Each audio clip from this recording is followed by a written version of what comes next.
Então, falando um pouquinho da questão química para implementar os transistores, né? Aqui a gente já começa com algum conteúdo novo. Então, eu peguei um livro lá de química, né, do ensino médio, né? E fui relembrando alguns conceitos, né? Então, a gente tem um átomo, né, qualquer. A gente tem os prótons, que seria esse cerne ali, né, o núcleo do átomo, que ele é formado de prótons e nêutrons, que basicamente é a carga positiva e os elétrons seriam as cargas negativas, né?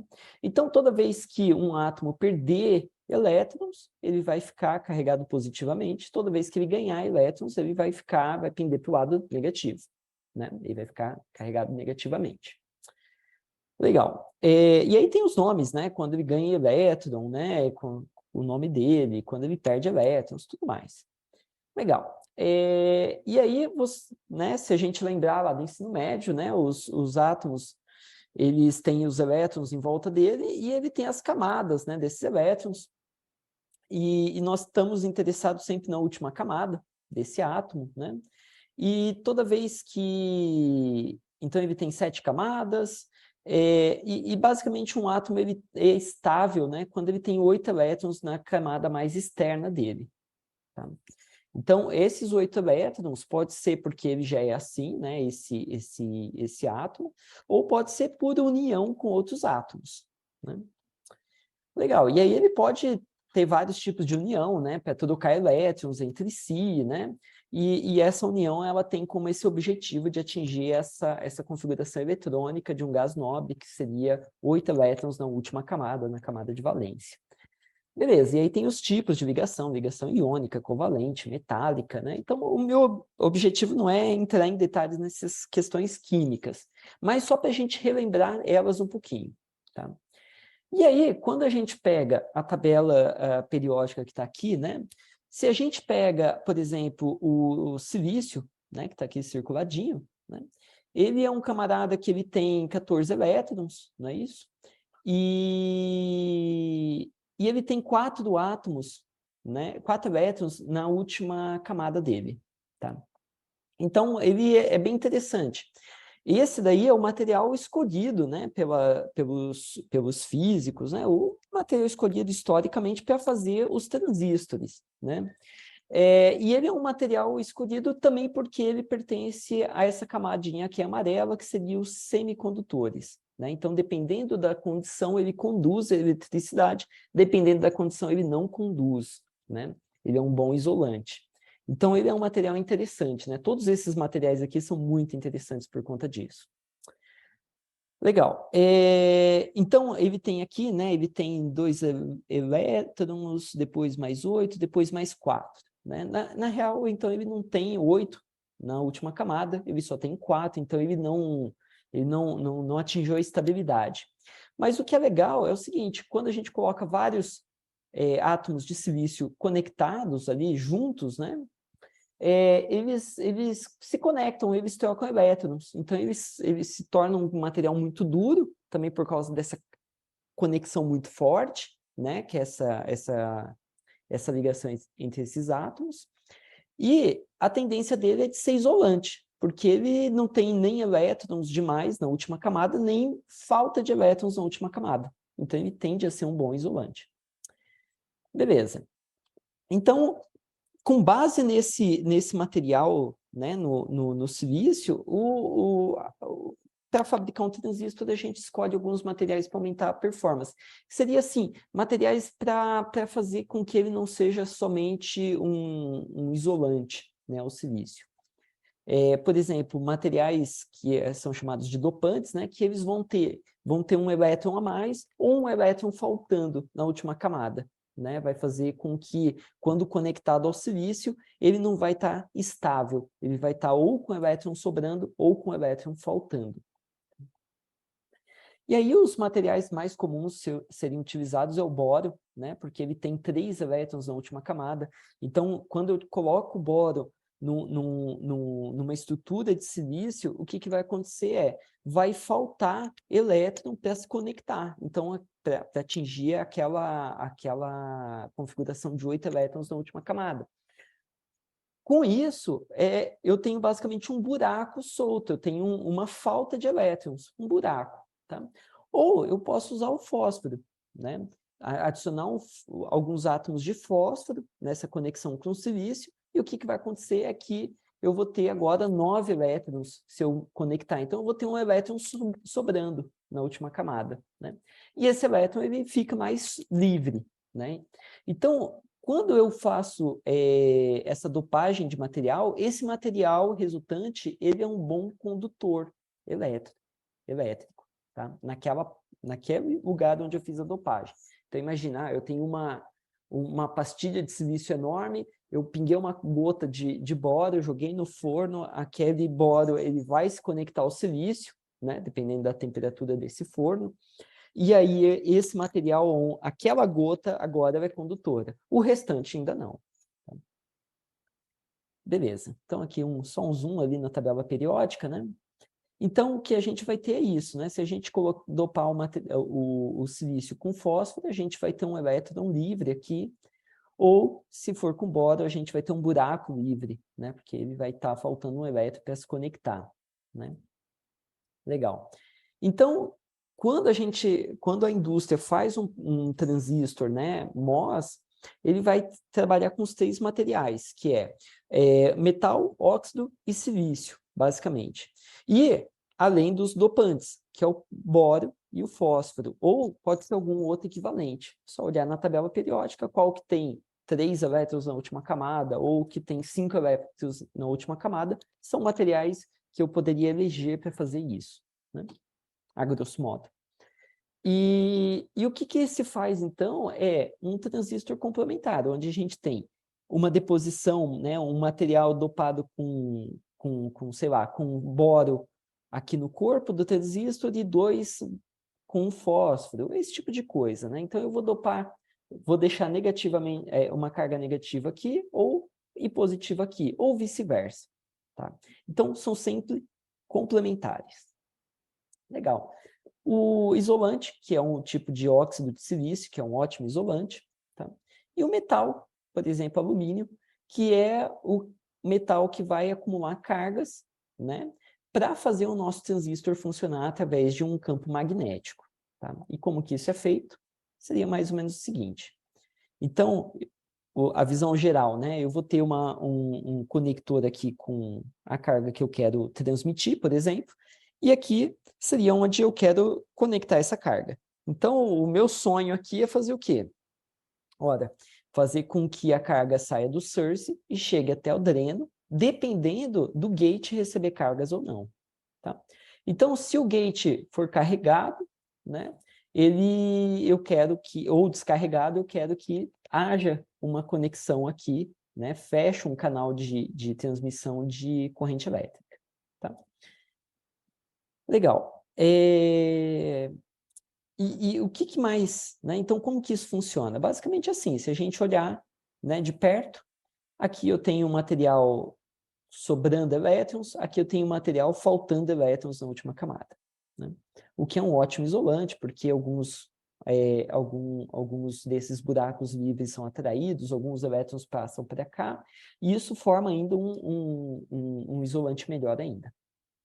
Legal, então, nesse caso, nessa configuração inicial, não tem uma corrente elétrica, mas se a gente começar a carregar o gate com uma corrente elétrica, né, ele vai ter um efeito igual de um capacitor, e quando eu criar esse efeito, né, quando eu começar a carregar ele eletricamente, ele vai basicamente atrair os elétrons que estão soltos, né, os poucos elétrons, ele vai começar a atrair, né, fazer uma força magnética para atrair os elétrons que estão aqui nesse corpo que é positivo, né, predominantemente positivo, mas ele começa a atrair, daqui a pouco a gente tem um canal fechado aqui, tá?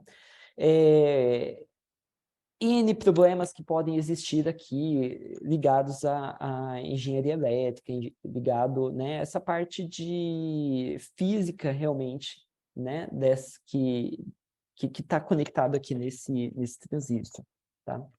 Mas não é o nosso objetivo entender tudo isso. Mas entender o quê? Que eu preciso aplicar uma carga aqui e ela não é instantânea para que a corrente comece a fluir. Tá? Então, esse é o ponto que eu gostaria que vocês focassem, tá? No entendimento. Beleza. Uma vez que eu tenho a corrente elétrica, eu acabei de ter um componente que é igual àquela chave inicial que eu estava falando lá, né? Que era a ideia da campainha. Tá? E, claro, a distância entre esses canais vai afetar a frequência da operação. A frequência da operação quer dizer assim, quantas vezes eu consigo ativar ou desativar esse transistor, né?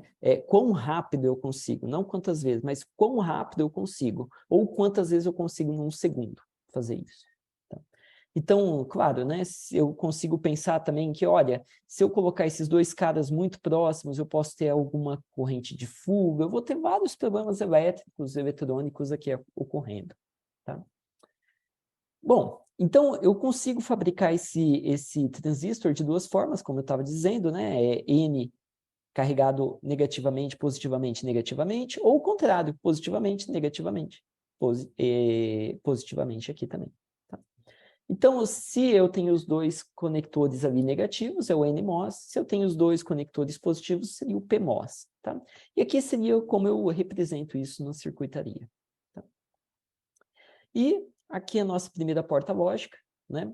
Que é um inversor. Então, como que ele funciona, né? Esse inversor. Deixa eu tentar desenhar aqui. Ah, legal. Então, imagina que aqui eu tenho alguma coisa como 5 volts, né? Se o A for igual a 1, por exemplo, olha, se o A for igual a 1, então esse daqui é um transistor que ele é do tipo PNP, o contrário do que a gente viu. O que a gente viu, quando a gente aplica 1, ele fecha circuito. Esse daqui é o contrário. Quando a gente aplica 1, ele abre o circuito. Então, não tem essa corrente fluindo aqui. Tá? Então, está interrompido. E, consequentemente, o Q vai assumir o valor desse VSS, que seria 0 volts, por exemplo. Tá? Então, o Q fica valendo 0. Então, a gente tem essa inversora funcionando.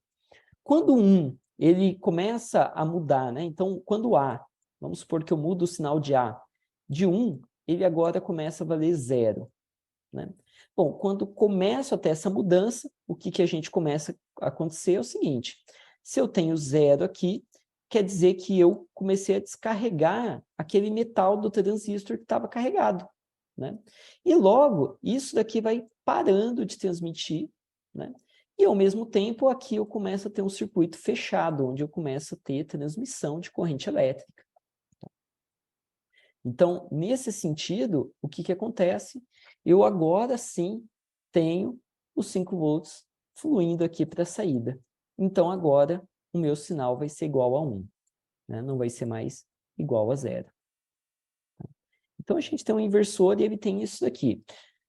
A gente já imagina, né, que, bom, enquanto isso daqui está acontecendo, o que vai acontecer? Os 5 volts ele vai fluir um pouco para o ground, para terra, né? Então, a gente não tem um curto-circuito, mas a gente vai ter um efeito como se tivesse uma resistência aqui, uma resistência aqui. Então, a gente vai perder energia toda vez que a gente faz o switch. E, além disso, a gente vai ter uma outra energia que esse circuito dissipa, que é relacionada a essa corrente de fuga que eu posso ter aqui. Tá? Então, eu tenho uma energia dinâmica, que é quando o A muda de 1 para 0, 0 para 1, e eu tenho uma energia estática, que é só por estar ali, só por existir aquele componente, ele gasta uma certa energia. Tá? Então, o próximo passo agora para a gente conversar é, tá, eu já sei como que funciona o transistor, pelo menos assim, a visão alto nível dele, né? Sem se preocupar com todas as questões elétricas envolvidas. Ótimo. Agora, como que funciona a fabricação, né, de um chip, né, de um CMOS? Ou seja, quando eu estou fabricando vários transistores, várias portas lógicas, como que isso funciona? Isso também é bastante importante para a gente conhecer, né, mesmo que seja em alto nível, porque isso tem um impacto quanto ao custo, tá, do chip. Então, assim, a construção de um CMOS, ela costuma envolver um wafer de silício, né, um lingote, né, de silício. Esse lingote, ele tem entre 1 a 18 polegadas, né, se não me engano, é o diâmetro dele. Isso, é o diâmetro dele, tá? Então, entre 25 a 450 milímetros. Joia. A grossura dele seria 200 micrômetros, tá? A grossura dele não é tão o importante, pelo menos eu não entendo como sendo alguma coisa muito, muito importante aqui, tá? Bom, depois desse corte, né? Então, a gente tem que cortar uma fatia desse lingote, né? E aí a gente vai fazer o polimento dele, e a quantidade de defeitos, ela costuma ser menor do que 1 por centímetro quadrado. Tá? Isso, defeitos, quer dizer quanto à pureza, a questão atômica mesmo, sabe? Então, eu vou ter uma estrutura onde eu tenho simplesmente aquele emaranhado de silício sem nada de poluente. Então, pensa só, né? Uma indústria para fazer isso é uma indústria muito cara, tá? É uma indústria de bilhões de dólares para você construir uma indústria nova. Tá? Em parte porque você precisa ser totalmente puro ali, né? Então, assim, as pessoas não entram com a roupa do corpo, elas têm que vestir um macacão, porque só os átomos de pele morta, assim, poderia estragar, arruinar uma fabricação inteira, né? É uma sala que tem uma filtragem de ar, tudo mais, né? Tem uma série de questões ali envolvidas. Bom, e aí o que vai acontecendo é o seguinte: você aplica o material que você quer dopar, né? Material de dopagem ou de deposição, boro, fósforo, né? E você coloca, uma das formas de ser feita, né? Seria, olha, eu pingo uma gota lá de boro, né?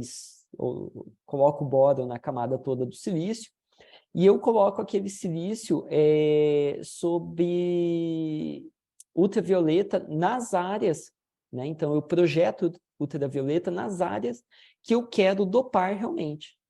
Então, assim, eu quero dopar somente, sei lá, aqui tem um exemplo, né? Ó, somente essa parte aqui de cima, né? Esse rachurado. Então, então eu vou colocar ultravioleta só ali, né? E aí vai para o forno, né? A 1000 graus, e faço novamente dopagem com outro material, ultravioleta, novamente, e eu fico fazendo isso várias vezes, né? Garantindo a pureza, tá? No final, aquela pastilha de silício, aquele wafer de silício, né? Ele vai abrigar, sei lá, 400 microprocessadores, tá? Depois de fazer aqui essas 10 ou mais dopagens, tá? Maravilha. Depois que esse wafer está pronto, o que eu tenho que fazer? Eu tenho que testar os circuitos ali no wafer mesmo, para ver se o wafer saiu bem feito, né? Depois eu vou recortar os circuitos impressos. Então, se eu tinha ali 400 microprocessadores, eu vou recortar aqueles 400 microprocessadores. Depois eu vou testar, né, esses circuitos. Então, imagina, eu estou trabalhando ali com contatos minúsculos. Eu vou ter que ter uma máquina, né, que tem uma ponta ali que vai fazer algum teste básico nesses circuitos. Depois eu vou encapsular esses circuitos. Depois eu coloco uma máquina para fazer o teste desse circuito, né? Encapsular significa que eu fiz a cola, né, para ter um fio maiorzinho ali para eu conectar em alguma máquina. Então, na hora que eu testo o circuito, eu tenho que testar se todos aqueles transistores que eu coloquei ali, se todos eles estão funcionando. Basicamente é isso, tá? E aí eu vendo, tá? E nota que é teste, teste, teste. Então, teste é alguma coisa que demanda bastante tempo e é bastante caro no processo de fabricação também, tá? Agora, imagina só, eu estou aqui fazendo meus testes no circuito, né? E eu detecto que, sei lá, esse processador aqui e esse processador aqui, na hora ali da deposição de materiais, eles tiveram algum pequeno problema, alguma anomalia, né? E eu verifico que tem outros processadores, por exemplo, esse daqui ele teve uma anomalia, mas não foi tão grave, né? Esses amarelinhos que eu estou pintando ali. Então, a gente pode ter várias situações, né, de anomalias que pode acontecer. eu testei e dos 8 núcleos que teria aquele microprocessador, somente um núcleo está funcionando. Ah, somente 4 núcleos estão funcionando. Ah, a memória cache, metade dela eu vou ter que inutilizar porque tem um problema. E, bom, o que a indústria faz é, então ela não vende esse daí, joga fora. Não, não é bem assim, né? O que a gente tem aqui a gente vai ter uma classificação. Então, esse circuito, ele funcionou totalmente. Nossa, funcionou totalmente. Que massa, né? Então, esse cara aqui é um circuito que eu vou vender bastante caro, né? Então, eu vou rotular, por exemplo, a Intel vai rotular lá como Core 9, né? Puf, e vai vender a um preço de ouro, porque olha a chance de dar um erro, né? É muito alta a chance de dar um erro, de um átomo estar fora do lugar. Aquele processador funcionou perfeitamente. O outro que, metade dos núcleos estão funcionando. Então mas ele está funcionando numa frequência alta, tudo certinho? Tá. Então isso vai ser um Core 9, só que eu vou vender como 4 núcleos, não como 8 núcleos. Esse outro processador aqui, ele tem 8 núcleos, só que a frequência de operação dele não vai ser a mais alta, não, ele não funciona 5 GHz, ele funciona 3 GHz. Porque o transistor, né, ele demora mais para chavear. Então, esse daqui eu vou marcar ele como Core 7, vou vender um pouco mais baixo. Esse outro aqui, ele está funcionando a 2 GHz, então vou marcar ele como o Core 5. Esse daqui, ele é menor, sabe, ele funcionou menos componentes. Então é o Core 3, né? Então, nota que a gente mandou fazer a nossa produção a mesma arquitetura. Então, a gente pensou numa arquitetura de processador, a gente mandou fazer, só que esse é um processo tão complexo, né, que se você pensar que né, a gente está trabalhando com um transistor que tem centenas de átomos, então a chance de um átomo estar no lugar errado, na hora errada, é muito grande, né? Então, a gente tem essa classificação e a venda, né, desses outros processadores, né? Mas, na verdade, todos seguem a mesma microarquitetura. Todos seguem a mesma arquitetura e a mesma microarquitetura. Na verdade, eles foram feitos juntos. Então, quando a gente pega ali um processador, o processador, sei lá, 13ª geração, a gente vai ter o Core 9, Core 7, falando da Intel, né? Da AMD vai ser a mesma coisa, a ARM vai ser a mesma coisa. E o que a gente vai ter essa classificação e essa venda por diversos valores. Tá? Então, avançando um pouquinho, né? Então, a máscara, por exemplo, fazer um inversor, seria isso daqui. O que seria essa máscara? Cada cor que tem aqui seria a deposição de um material diferente, seria um ciclo para ir lá no forno de novo, e de novo, e de novo. Né? Então, primeiro eu vou... Então, aqui tem algumas especificações, né? É um metal, né? A parte azul. O pink é um poly... não faço ideia do que seja, né? Mas aqui, eu estou carregando material negativamente, positivamente. Um outro tipo de metal, ou segunda camada de metal, provavelmente, né? Então ele vai tendo várias camadas, tá? De deposição de material, e aí, no fim do dia, a gente tem esse processador, tá? Agora, então, o wafer está pronto, né? Agora a gente pode encapsular, vender, maravilha. Agora, olha só que interessante, isso daqui é um wafer maior, né? Aqui dá uma ideia, né? Essa fotografia, né? Com esse tipo de luz dos componentes. E aí a gente consegue ver, onde que está o tamanho de cada componente, né? Então, quando a gente pega o processador mesmo, ele é enorme, mas o processador em silício mesmo, ele é pequenininho. Aqui é uma moeda de 1 centavo americana, tá? Então, dá para a gente ter bem uma ideia aqui do tamanho do processador, tá? Agora, olha só que interessante. Se eu pensar numa microarquitetura que economize área, o que eu vou conseguir fazer? Eu vou conseguir colocar mais processadores nesse mesmo wafer. Então, na mesmo lote de fabricação, eu consegui fazer mais processadores. Tá? Então, basicamente assim, com os mesmos recursos, eu consigo fazer mais processadores. Talvez, na hora de testar, vai ser um pouco mais demorado, esse tipo de coisa pode acontecer, é verdade. Mas, assim, os custos de fabricação, eles são reduzidos. Então, o que a gente tem, mais ou menos, é assim. O custo, né, eu consegui levantar, assim, de um né? Eu não coloquei a referência aqui, mas assim, o custo para um processo de fabricação de 45 nanômetros, né, um processo mais antigo, transistores que tem 45 nanômetros, seria mais ou menos assim, $3.500 para cada wafer de 300 milímetros, tá? 300 milímetros de diâmetro, tá? Então, 300 milímetros de um wafer circular de 0,07 metros quadrados, tá? Então, quantos transistores eu consigo colocar ali? Eu consigo colocar 100 bilhões de FETs, de transistores, tá? O que daria aproximadamente 2,6 elevado à décima portas NAND para cada wafer, tá? Então, a gente tem um custo marginal para cada porta NAND, né? Se a gente conseguisse quebrar uma porta NAND e vender para as pessoas, ela custaria 132 nanodólares, né? Nano seria 10 elevado a menos 9, tá? Então, eu coloco 9 zeros depois da vírgula, tá? Então, 132 nanodólares para cada NAND. Então, basicamente, isso daqui é importante para um arquiteto pensar, não um arquiteto de computadores.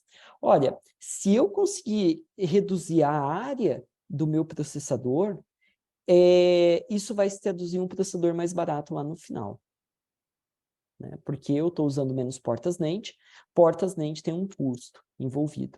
Porque, basicamente, eu vou conseguir espremer e colocar um processador a mais, ou alguns processadores a mais nessa pastilha, nesse wafer, tá? Então, olha só que interessante. Quando a gente usa mais recursos, mais transistores, a gente vai impactar em várias coisas. Primeira coisa, que a gente está falando aqui, né, do custo, né? Então, o custo do produto final vai ser mais caro. Segunda coisa, vai impactar no consumo energético, né? Então, mais transistores, eu vou ter mais daquela corrente de fuga e também mais daquela consumo de potência dinâmica, que é na hora de ativar e desativar o transistor. É um transistor mais para ser ativado ou desativado, tá? Então, vai impactar lá enquanto vai durar a bateria do meu circuito, né? Se for um sistema embarcado. E o terceiro é o atraso. Cada transistor que eu está conectado em série, o que vai acontecer com ele ele tem um tempo até ele fechar o circuito. Então, se eu tenho mais transistores, né, a tendência é que meu circuito ele vai ser mais lento, tá? Então, claro, depende se esses transistores estão no caminho crítico, né? O caminho crítico é esse caminho que o caminho de transistores mais longo que eu tiver dentro do meu processador, né? Então, imagina assim, eu pego todas as portas lógicas que eu tenho no meu processador e eu vejo qual que é o caminho que tem mais portas lógicas conectadas em série. Aquela ali é o meu caminho crítico. Então, eu não quero ter mais uma porta lógica piorando esse caminho crítico, tá? Então, isso daqui seria o que eu gostaria que ficasse muito claro, e a gente tem que ter em mente toda hora quando a gente está pensando numa arquitetura.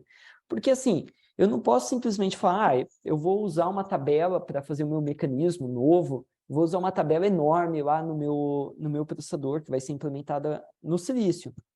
Por quê? Essa tabela, né, esse silício extra, ele vai ter impactos diretos quanto a custo, quanto à energia, quanto ao atraso do meu circuito, tá? Ele pode ter esses impactos. Então, é importante a gente pensar nisso na hora de pensar nos projetos, tá?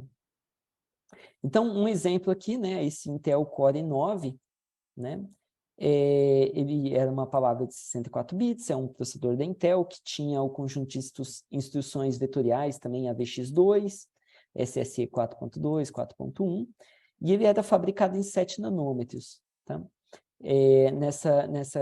Com processadores do tipo FinFET, né? É um pouco diferente do MOSFET que eu mostrei. E a quantidade de transistores, então, dentro de um processador desse era 2,9 bilhões de transistores, tá? Então, só para a gente ter uma noção assim, de qual o tamanho de um processador moderno, tá? Muito bem. Então, falando um pouquinho mais sobre o atraso no CMOS, a gente já entendeu a origem do atraso, não é verdade? Que é quando que por que o transistor ele não é instantâneo? Se um transistor não é instantâneo, a porta lógica que é feita com transistor não vai ser instantânea, né? E os sistemas feitos com portas lógicas também não vão ser instantâneos. Legal. Então, assim, nós temos no inversor aqui, a gente imagina assim, que quando eu conecto um inversor, esse inversor, ele vai estar conectado em uma outra, ele pode estar conectado em uma outra porta lógica depois, né? Por exemplo, um AND. E esse AND, ele pode estar conectado em outra porta lógica, né? Então, e daí que vem o atraso dos componentes, né? Legal. Se a gente pegar esse caso aqui, né, desse inversor, o que a gente consegue observar nele é, ora, a gente pode imaginar que as próximas portas lógicas que estão aqui, como elas são implementadas com transistores, e como o transistor tem esse efeito de capacitância, né, que é guardar energia para ele ativar, então a gente pode imaginar que essas próximas portas, elas têm um efeito como se fosse um capacitor. Então aqui está a ilustração de um capacitor, né? Que é esse componente eletrônico, né, que armazena carga. Tá? Então, só vamos imaginar isso. Então, olha só que interessante. Na hora que o circuito ele fecha para que o VDD ele passe para a saída, no caso do inversor passe para cá, esse capacitor deve estar carregado, né? Legal. Quando eu quero que o inversor pare, que ele não seja mais 1, mas que ele se torne 0 a saída desse inversor, então o que eu tenho que fazer? Eu tenho que garantir que essas cargas aqui sejam descarregadas. Então eu tenho que aterrar esse camarada aqui, né? E claro, esses transistores eles são muito pequenos, né? Então, se eu não tiver esse aterramento, eu não forçar esse aterramento para ele ir para o nível 0, né? O que vai acontecer é ele vai agir como uma antena, ele vai sofrer todo tipo de interferência, tá? Então, é importante eu ter esses dois pedaços de uma porta lógica. Então, toda porta lógica ela é formada por essas duas partes. A parte que faz com que a saída seja 1 e a parte que force que a saída seja 0, dependendo de cada situação. Legal. E aí eu tenho as cargas fluindo ou as cargas sendo aterradas, né? E aí a gente tem esse efeito. Muito bem. Se a gente pensa, então, no A, tá? Então, na variável de entrada A. Então, imagina a variável de entrada aqui, A, e aqui a variável de saída desse inversor. Tá? O que a gente tem é o seguinte, o A, quando ele vai de 0 para 1, né, não é instantaneamente que a saída vá de 1 para 0. Então, eu tenho um tempo entre o A está valendo 1, estável, que seria essa parte aqui, até que a saída realmente fique valendo 0. Tá? Então, eu tenho um tempo que é o chamado tempo de propagação do meu sinal. Tá? Esse tempo de propagação, TP, né? Esse tempo de propagação, ele é o tempo importante para a gente saber que ele existe, né? Por quê? Cada porta lógica tem um tempo de propagação. Se eu conecto várias portas lógicas juntos, se eu sei qual o tempo de propagação de cada uma, eu consigo estimar qual que é o tempo máximo que meu sinal vai demorar para eu mudar a entrada e a saída mudar também. Tá? E, claro, isso pode acontecer do contrário, quando eu vou de 1 para 0. Eu também vou ter um tempo para a saída sair de 0 e subir para 1. Tá? Então, o pior desses dois casos, de 0 para 1 ou de 1 para 0, é o que a gente quer considerar, né? Para simplificar as coisas aqui. Maravilha. Então, o tempo de propagação ele é esse limite superior, tá, entre as entradas válidas até as saídas estarem válidas. Tá?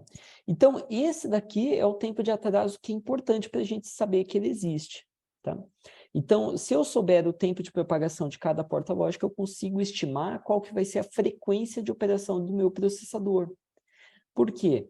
Eu consigo saber, olha, eu só posso mudar a entrada depois de todas as portas estarem estáveis, ou seja, depois de eu cumprir toda a propagação do meu sinal. Só então eu posso mudar o sinal de entrada.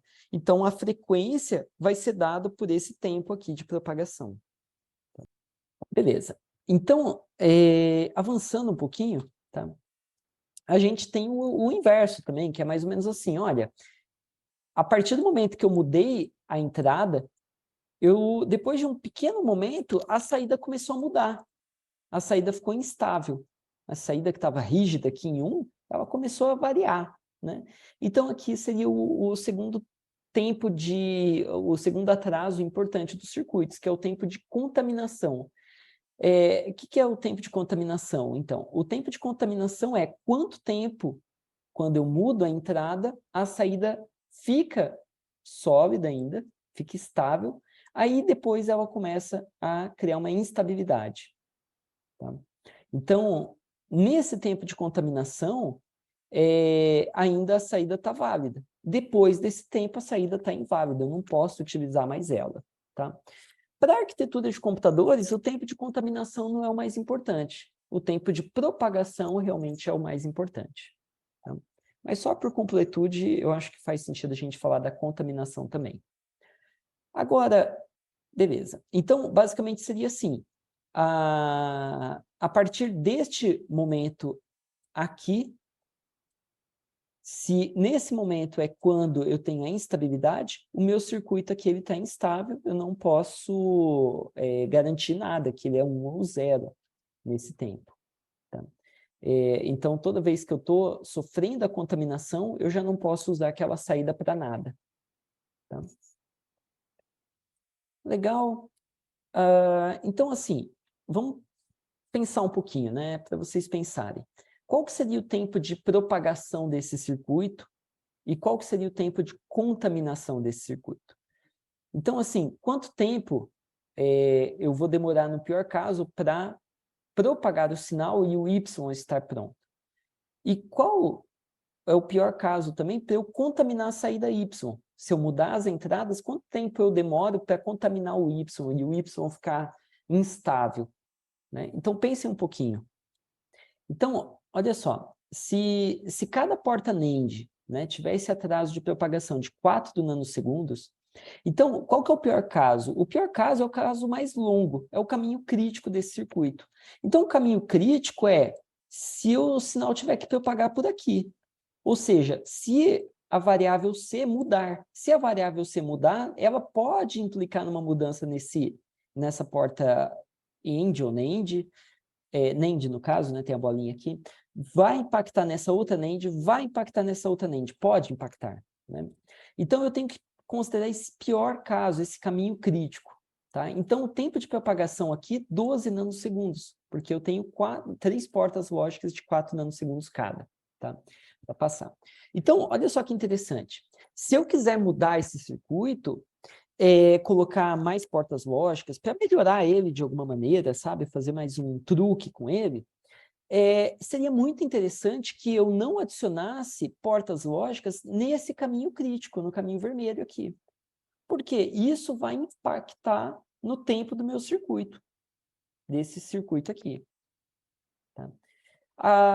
Então, assim, se eu colocar em paralelo outras portas, estaria ok, né? Desde que as portas que eu colocar não tiver um caminho serial maior que 3 portas. Tá? Senão eu também seria afetado. Tá? Por outro lado, a gente tem o tempo de contaminação. O tempo de contaminação, a gente tem que considerar o pior caso. O pior caso é qual o caminho mais curto para que a saída fique instável. Então, vamos pensar nesse caso aqui, ó. Se eu mudar o B, rapidamente o Y pode ficar instável. Ou se eu mudar o A, rapidamente o Y pode ficar instável. Então, o tempo de contaminação, ele costuma ser o menor caminho entre a entrada e a saída, enquanto o tempo de propagação é o maior caminho. Tá? Então, aqui, no caso, seria 2 nanosegundos o pior caso. Né? Mas o que vai nos interessar muito vai ser o caminho crítico, que é o tempo de propagação. tá? Porque a gente não quer colocar nada nesse caminho crítico aqui, porque isso daqui, se a minha frequência de operação está dada em 12 nanosegundos, né, o tempo do clock em 12 nanosegundos, se eu colocar mais componentes aqui, o tempo do clock vai ter que subir. Então, isso daqui a gente quer evitar. Tá? Ou, pelo menos, analisar muito bem, né? Porque tem que valer muito a pena para eu aumentar esse tempo de clock. Tá? A gente vai discutir mais isso. Legal. Joia. Então, tá. Então, para a gente ir encerrando, né, o que a gente espera ver no restante dessa matéria? Tá? O que a gente quer ver é um processador, eu fiz um desenho aqui, né, ilustrando os principais componentes que a gente quer conversar durante as próximas aulas. Tá? Então, primeiro, a gente vai ver uma revisão ainda de MIPS. Né? Todo mundo vê o que na graduação se vê em arquitetura de computadores. Ótimo. Mas depois, a gente quer começar a pensar num processador igual esse, que é um processador capaz de executar fora de ordem as instruções. E pode ser um processador CISC, complexo, como um processador da Intel, da AMD, né, da IBM. Então, a gente vai começar a olhar como que faz a busca de instruções, como que a gente pode aumentar o desempenho na hora da busca de instruções. Tá? Como que a gente pode fazer para prever os saltos de uma maneira melhor? Como que a gente pode fazer a decodificação de uma instrução complexa em várias instruções simples? Como que a gente pode fazer a renomeação dos registradores, que é para evitar dependências de dados? Como que a gente faz o uso de, por exemplo, estruturas como o reorder buffer, que é para possibilitar a execução fora de ordem, o término fora de ordem das instruções? Como que a gente pode fazer o despacho fora de ordem? Como que a gente vai discutir um pouquinho sobre as unidades funcionais.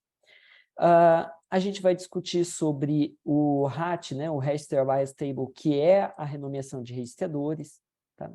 E também sobre uma estrutura que garante também a ordenação das operações de memória, as operações que vão para memória cache de dados e cache de instruções. E aí, na cache, a gente vai querer falar sobre mecanismos de pré-busca de dados, mecanismos mais sofisticados, como que a gente faz uma cache que não é bloqueante, utilizando, por exemplo, técnicas de MSHR, né, Miss Status Handler Register. Então, registradores que fazem as requisições ficarem esperando, né, para que outras requisições que são cache hit já respondam. Então, a ideia nossa é a gente ter mais ou menos uma aula, ou mais do que uma aula, para cada um desses componentes aqui. Tá? Então, aí a gente vai estar trabalhando já no nível comportamental desses componentes. Como que é o comportamento deles? Né? Eles olham nessa tabela, para olhar nessa tabela ele usa esses bits, depois, usando esses bits, ele pega o que está na tabela e usa isso para fazer ajustar o PC ou não. Então, a gente vai estar trabalhando mais nesse nível comportamental. Mas a gente vai querer sempre discutir qual que é o impacto disso quanto à área, qual que é o impacto disso quanto à energia, qual que é o impacto disso quanto ao atraso, ao tempo, né, de execução. Tá? Então essas primeiras duas aulas, né, são para a gente colocar todo mundo na mesma página e ajustar o nosso foco, assim, tipo, as nossas preocupações nas próximas aulas, que a gente vai querer discutir, são essas três, né? Área, energia, atraso. Mas os componentes que a gente vai ver no nível mais alto, né? No nível arquitetural de verdade. Tá? Então, pessoal, era isso que eu tinha para essa aula.